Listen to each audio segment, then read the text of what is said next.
Hello everyone, and welcome back to another manga chapter review. I'm the Rat, and this is The Rat's Nest. I'm joined today by absolutely no one, because Kyle is very busy, and we got back from a trip yesterday, me and him. And so it's just me today, and this is late anyways. I'm recording this Wednesday night, which is not optimal. It's suboptimal, you could say. But I still wanted to get it out. I wanted to talk about this chapter of Chainsaw Man. Kyle and I have already talked about it. We read it the second it came out, and we were sitting there refreshing our phones. We had nothing else to do in the car ride back. We were at insert amusement park here, and so we've already kind of discussed the chapter a little bit. And so I just wanted to go ahead and quickly get my thoughts out on it, so it looks better whenever you're looking through the playlists, and it's not missing chapter 100. So yes, this is chapter 100 of Chainsaw Man. I never expected Fujimoto to do anything special for it. Obviously, he didn't. This is it's a low-key chapter. That doesn't mean it's not good. Obviously, I really enjoyed it. But you know, it's definitely we're in the build-up. You know, not every chapter is going to be crazy. You know, I know everyone wants to see Dennis, but you're just going to have to wait. Dennis will be here. He's fine. He's doing great. I fully accepted at this point he's not the protagonist, and I don't care about that. I'm very much looking forward to seeing him. And I will admit, you know, after first reading the chapter, I was a bit disappointed we didn't get to see Dennis. But it's been a great chapter. She's a solid protagonist. And this chapter, like I said, simpler, but we really got to see Yuko, and she obviously being the character introduced at the end of last chapter. That was the quote-unquote big mystery, if you wanted to call her that.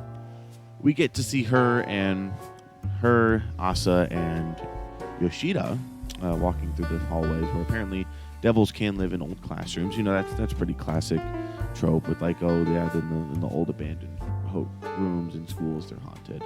And, you know, obviously she's embarrassed from the events of last chapter where War Devil asked out Yoshida in her body. But that embarrassment goes away whenever she sees some girls from her class. And here we get to see that she has kind of PTSD from Bucky's death. Rip Bucky. That was so clucked up. His death was so clucked up. So you get to see that she has kind of some PTSD from that. And it overrides her embarrassment, which I think is very interesting. And that it shows that this is deeper seated than something like that.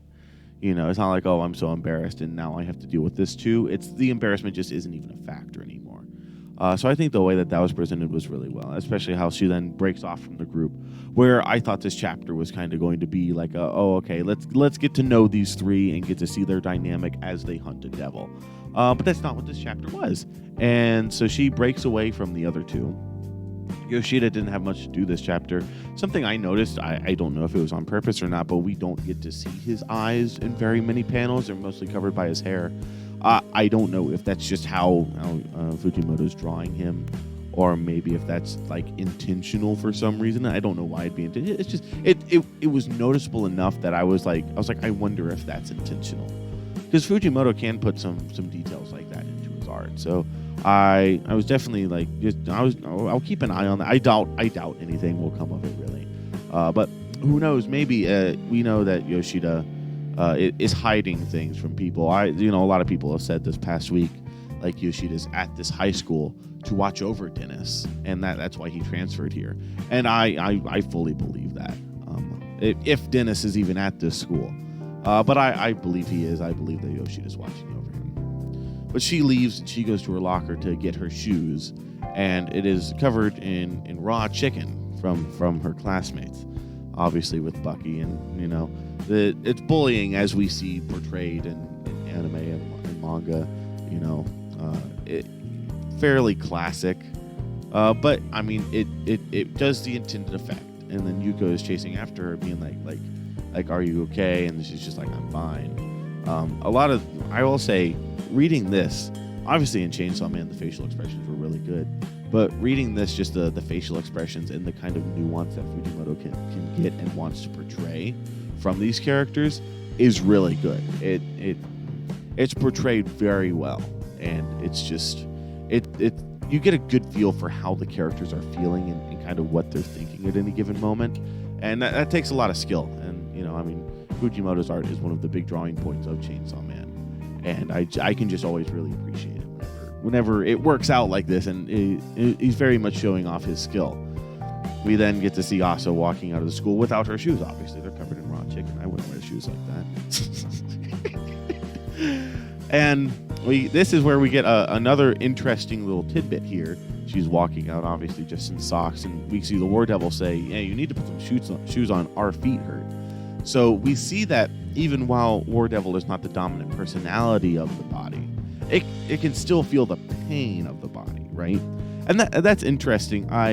Will that ever come up again? I don't know. It's more detail to the kind of symbiotic relationship the two of them seem to have. It's so different fundamentally from Denji's and Pochita's. It's always very interesting to get more development like this. Even if it doesn't come up later, it just speaks more to the nature of, yes, this is essentially two souls in one body. And they can switch back and forth. And it also shows that War Devil is completely conscious while not being the dominant personality. And we also see that last chapter. War Devil's never the dominant personality this chapter, obviously. We see that last chapter too, where Asa is completely conscious whenever War Devil's a dominant personality. And then Asa's talking to War Devil's like, "I'm fine." And then Yuko is obviously like, no, you're obviously not. And she's like, "Here." She's like, "Take one shoe." And he said, "I'll lend you this shoe." He said, "Because if you wear one shoe, then only one of your feet hurt whenever you're walking without a shoe." Cheesy, a little bit corny, but it's not bad dialogue. It's said with the intention of being cheesy like that. It's written with the intention of being cheesy like that. Yuko in the manga herself knows that that's a cheesy thing to say, but it shows a lot of her character into how she tries to help Asa through this. And then obviously we get the Asa chasing her and all that, and just their friendship. They get to Yuko's house, and she's like, "Here, you take the other one. You go back home." She's like, "I don't need him." She's like, "I have extra. If you don't want him," she said, "just sell him." And we see Asa walking away, and she, again, by the facial expressions, which are phenomenal, and just the art, especially during the little chase scene, if you want to call it, was absolutely phenomenal.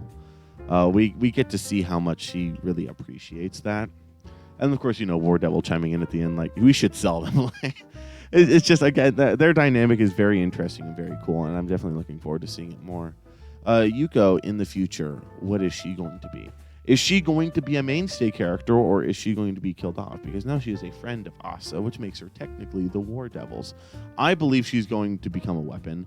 I don't know at what point. I could say, within the next couple of chapters, she becomes a weapon.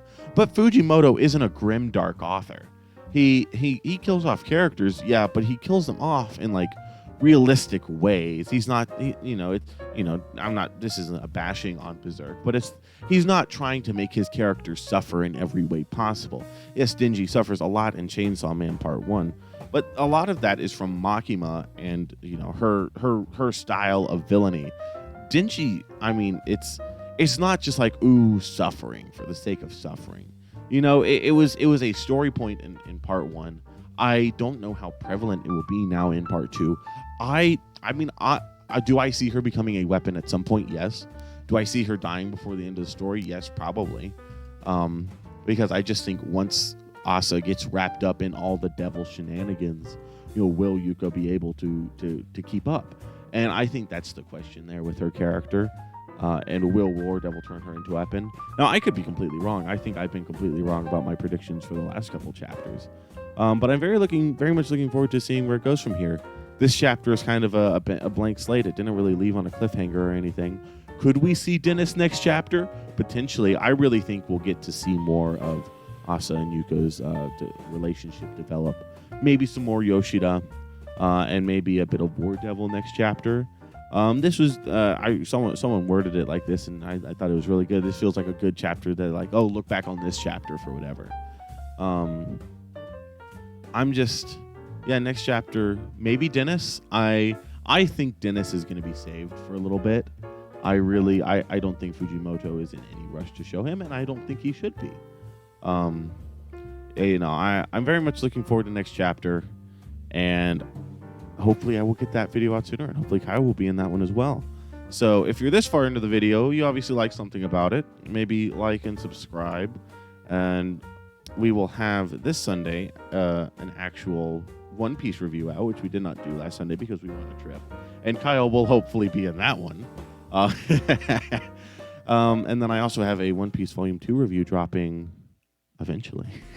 It's up. I don't know when. I just don't know when it's going to drop specifically. But I have it done. I have it up. And I suppose I will see you in the next one. Bye-bye.